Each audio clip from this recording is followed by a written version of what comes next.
Hello guys! Today's video, we're going to cook lumpia without oil. Okay? First, we're going to shred carrots, then chayote, then we shred Baguio beans. Yan. And then we grind the onion, garlic, red and green pepper. Para lang madali guys. I-grind natin. Yan. Then, we grind the chicken breast. Chicken breast, guys, good for this elders or senior. Because white meat like eggs, chicken, and fish, para na sa mga guys, yung mga senior. Kasi hindi yan mag-stay longer sa ating tiyan. Whereas the pork, yung red meat, mga 2 days mag-stay sa ating tiyan. So, dapat ay mga white meat lang ipakain sa mga senior. Then, we mix the shredded carrots, chayote, Baguio beans, and repolyo.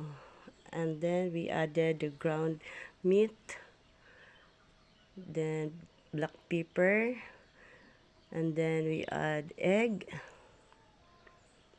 para naman malambot pagkainin yung lumpia, at saka we add a pinch of salt because maalat na yung lumpia wrapper natin, at we add flour. Ang flour naman ay mag-hold ng ating mixture na parang hindi mag-leak sa lumpia wrapper paglutuin. Ayan.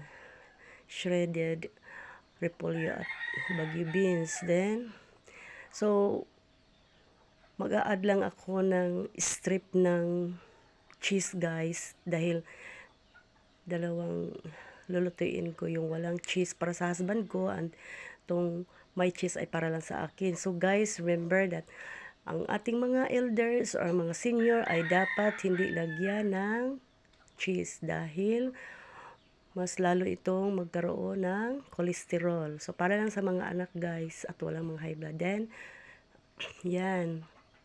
Ang paghiwa ng guys, ng wrapper, lumpia wrapper ay both side, tanggalan mo ng Then, itapat mo yung first, yung isang wrapper na kinat mo, doon mo ilagay yung mixture, parang hindi mag-leak.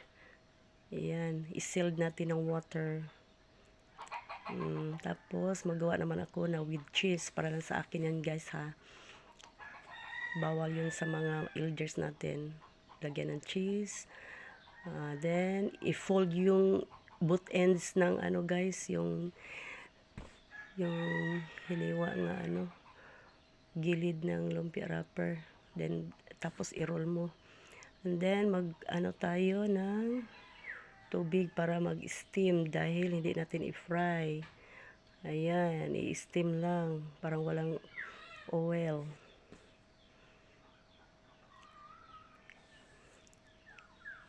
Ito guys ay para lang sa mga senior nga pagkain.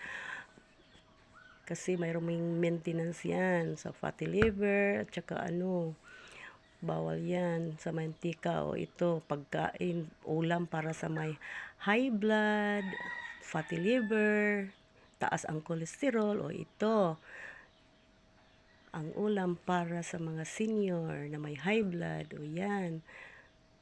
O malinis, walang leakage. O yan, dry na dry.